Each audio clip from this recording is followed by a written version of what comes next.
sendiri dari kelas TFJT 1B. Kalau nama aku Maxwell Slaen dari kelas TFJT 1B. Aku Raffi Madiana dari kelas TFJT 1B. Baiklah, di sini kita akan mulai memberikan pertanyaan dan narasumber. Perkenankan untuk menjawab.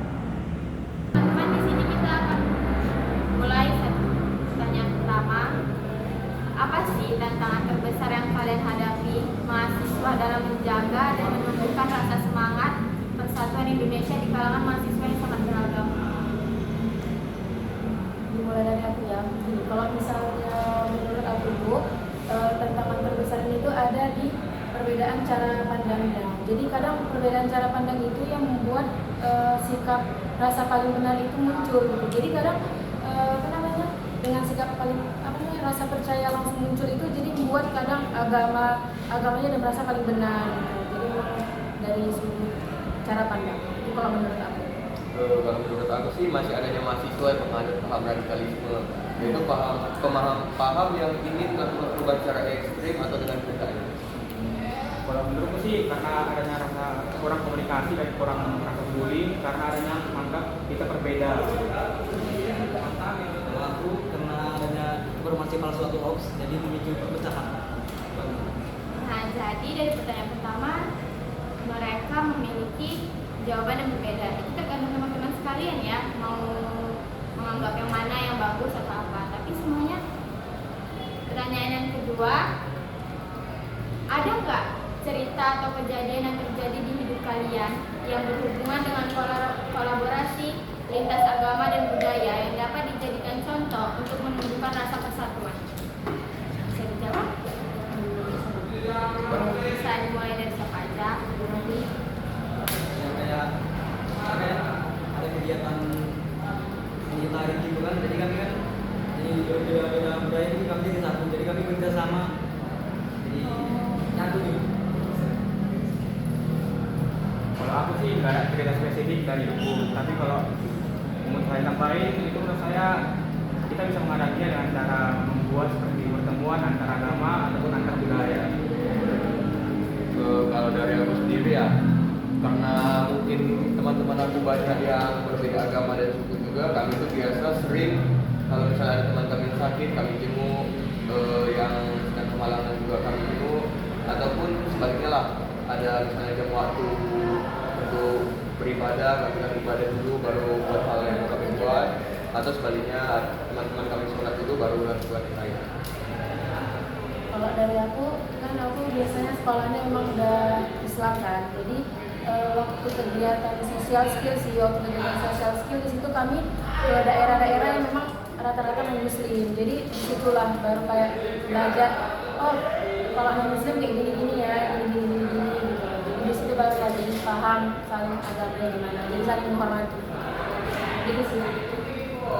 Jadi itu pendapat mereka. Jadi kita langsung aja ya masuk ke pertanyaan yang ketiga. Apa pesan atau ajakan kalian pada teman-teman yang berlatar belakang agar mau membangun kolaborasi persatuan dan kesatuan? Latar belakang yang berbeda ya maksudnya. Kalau dari aku ya, kalau kita memiliki teman-teman yang berlatar belakang beda, sebaiknya kita tuh menjaga atau mendahulukan sikap toleransi supaya tidak terjadi perpecahan dan terus saling menjaga etika sih. Kalau dari aku, jadi komunikasi itu yang terbuka, luas gitu. Jadi jangan ada merasa itu lagi balik lagi ke soal pertama, jangan ada merasa paling benar terhadap agamanya masing-masing gitu. Jadi kayak saling terbuka lah pikirannya. Kalau dari aku Sendiri ya. Dari aku ya kita buktikan dengan kolaborasi dan persatuan kita. Jadi kita bisa membangun masa depan kita yang lebih adil dan damai sesuai nilai-nilai Pancasila. Kalau menurutku sih kita harus lebih memberikan rasa percaya untuk kita sama meskipun ada perbedaan. Jadi meskipun kita berbeda agama, suku, kita tetap bisa menjaga kesatuan dan bisa bekerjasama. ajakan dari kami sih itu aja guys, maksudnya memang harus berpikir terbuka, komunikasinya juga luas. Sama tadi apa tadi?